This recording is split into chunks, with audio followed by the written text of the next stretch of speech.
Sebelum kita bahas lebih lanjut, kami ingatkan agar penonton setia US Militer untuk menonton video ini sampai habis, agar penonton dapat memahami isi beritanya.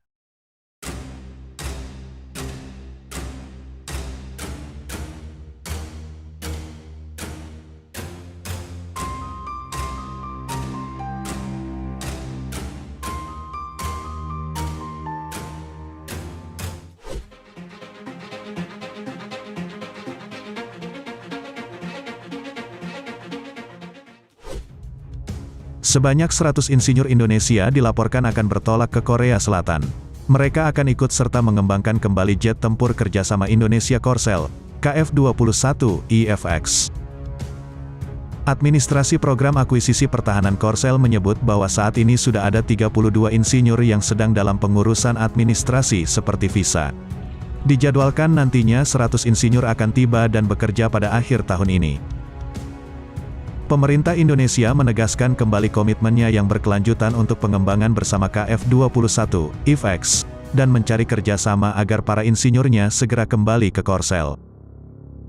Sementara itu, Jung Kwang Sun, Kepala Program KF-21, menyatakan bahwa mereka juga siap untuk melakukan negosiasi kembali dengan pihak Indonesia untuk mencari jalan keluar soal kesepakatan kerjasama ini.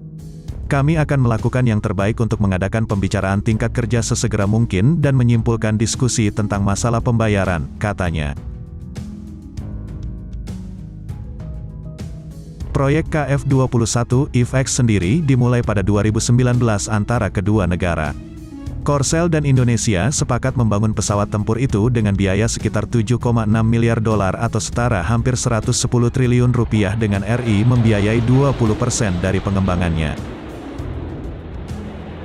Dalam kesempatan itu, 114 insinyur Indonesia dilibatkan. Namun insinyur itu kembali pada Maret lalu akibat Indonesia dirasa gagal untuk melakukan pembiayaan proyek itu.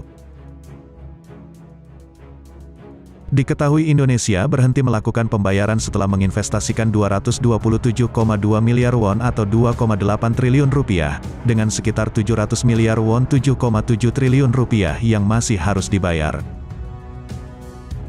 Proyek KF-21 Boramae yang kabarnya memakan anggaran senilai 8,8 triliun won atau 114,5 triliun rupiah tersebut dijadwalkan akan melakukan tes penerbangan pertama pada tahun 2022.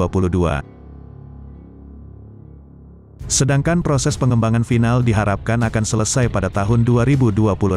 Saat selesai, Korsel akan menjadi negara ke-13 yang mengembangkan pesawat tempur sendiri, di mana dalam pengembangannya melibatkan Indonesia, baik dari segi sumber daya manusia, ataupun investasi dana sebesar 20% dari keseluruhan anggaran. Secara singkat, KF-21 Boramae disebut memiliki kapasitas muatan maksimum 7.700 kg, dan memiliki 10 pot untuk rudal udara ke udara serta senjata lainnya.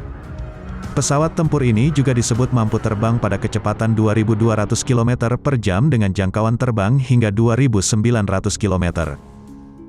Di tengah rencana proyek besar itu, sempat beredar kabar mengenai status kerjasama Indonesia dengan Korsel dalam penggarapan pesawat tempur KF-21 Boramae ini. Disebutkan bahwa dari total keikutsertaan 20% dana investasi yang digelontorkan, Indonesia baru mengirimkan dana sekitar 200 juta dolar AS, dan masih memiliki kewajiban membayar sebanyak 540 juta dolar AS. Dan masih memiliki kewajiban membayar sebanyak 540 juta dolar AS, yang seharusnya sudah jatuh tempo pada awal tahun 2021.